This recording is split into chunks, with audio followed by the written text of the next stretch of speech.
This is my August plot tour, and I'm doing it in the drizzle because that's the kind of August it's been this year. So along here, these are my spring brassicas. So I've got purple sprouting broccoli there, I've got Cavolo Nero there, and Romanesco in there. And as you can see, they're looking very healthy. I have Swede along here, and then here Borlotti beans, and the plants are just gorgeous. Can you see the little pods in there?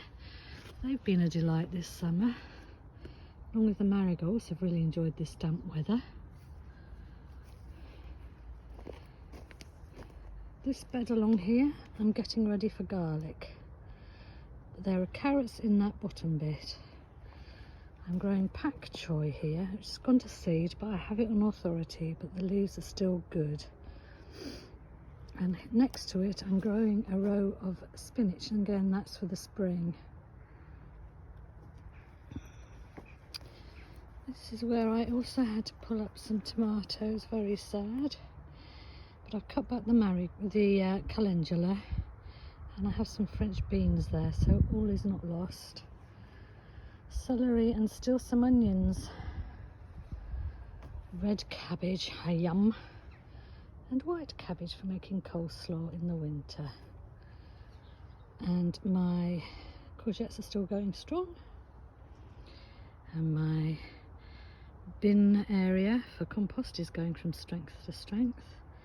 And there I've just harvested 3 heads of celery, and I've got some tomato and some onion seasoning there so that I can store them later on. In here, this is my newest bed. These are for my second flush of Romanesco and purple sprouting broccoli, and that's where some tomatoes were, but are no more. The Cavolo Nero is still going strong, and I have some green courgettes coming there, which is lovely.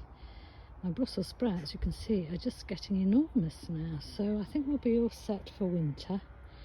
There's some red Russian Kale. I don't much like it, to be honest with you, but I'm giving it to the cabbage whites. And behind that are parsnips. The raspberries are very, very late. There are loads of little flowers on them and loads of unripe raspberries, so I'm hoping that it'll warm up in September and we'll get some. I've got some golden ones here that I'm leaving on the bushes for the time being. Here are beetroot and turnips, and at the back more spinach for spring, and beetroot for late winter, maybe even spring if we're lucky, and celeriac and beetroot that we've nearly finished eating now, and more celeriac, and a pink umbrella that hasn't been put to that much use this summer.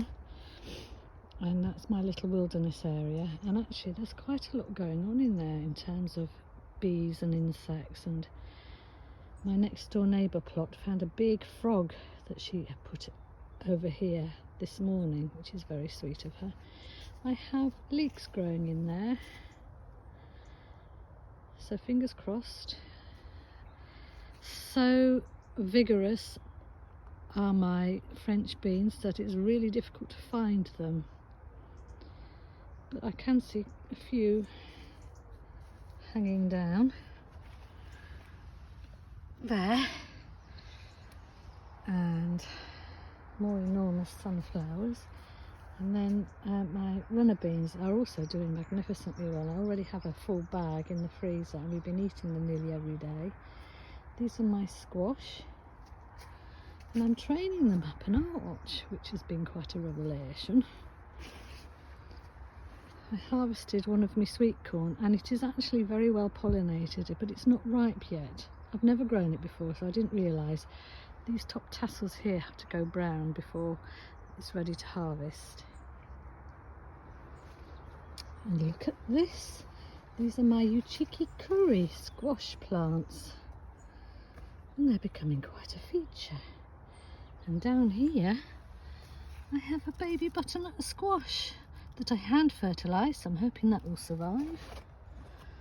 So it's all looking very lush and very lovely, and I think I just have to accept that in this year of grand solar minimum we're having cool, damp weather, which